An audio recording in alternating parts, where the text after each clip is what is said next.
This is the gentlewoman from Michigan, Ms. Stevens, for 5 minutes. Thank you, Mr. Speaker. Within 12 hours' time, this very chamber is going to witness a joint address to Congress. And I would like to take my time, my privilege as a member, an elected, duly elected member of this chamber, to share some of the sentiments about the state of the union that is emerging very clearly and loudly from Michigan and on behalf of my constituents. First and foremost, tariffs that are coming down today on Canada are wreaking havoc on auto workers, our auto industry, and frankly, the stock market. Secondly, I am hearing very grave concerns about the state of Social Security, Social Security's ability to meet its fiduciary commitments to its millions and millions of recipients. Never once in the history of that program has a payment been missed, but the actions of DOGE are disrupting that very agency.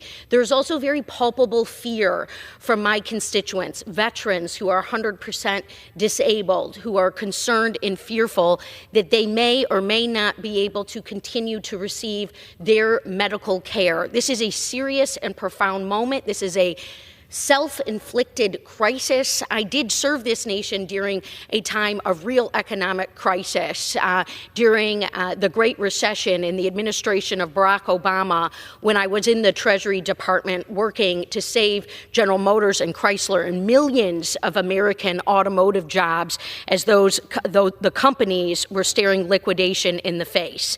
I'd also like to take a moment to share some words. On February 8th, at the Sheet Metal Workers Union in Oakland County, Michigan, I was joined by an incredible medical expert from Michigan, my friend, Dr. Preetha Iyengar, who happens to be in this very chamber alongside her family here today.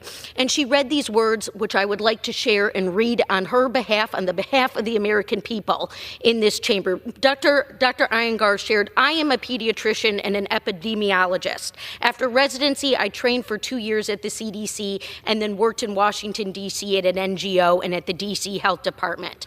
She claimed, "I'm here today to highlight the impact of recent policies and actions on scientific institutions and how that impacts us in Michigan."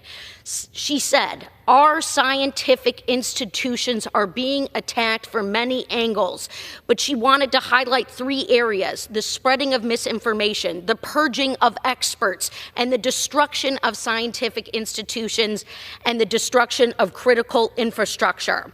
We are seeing that the current administration agenda is misinformation and confusion. Federal healthcare and public health institutions are facing unprecedented censorship and harassment. Bans for external communications have crippled international collaborations, with special exceptions given at random and many that have not been restored. Websites with CDC healthcare guidelines used by doctors and public health information used by all of us in the medical community, like vaccine safety information sheets, were forced to be removed without warning. Dr. Iyengar also mentioned that we now are less safe to protect ourselves during the flu season, particularly with bird flu. I may insert that the question, how much are egg prices today in the United States of America? People are stealing eggs outside of delivery trucks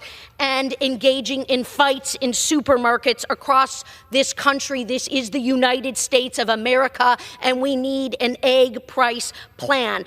Dr. Iyengar also went on to say that as a woman in STEM, she is horrified to see that the targeting of DEI programs, and let's say the words diversity, equity, and inclusion, equity, which is enshrined in our very Constitution, that all equal members of this chamber swore an oath to uphold. And yes, I will remind people of the rights and the tenets of Article 1 in our Constitution.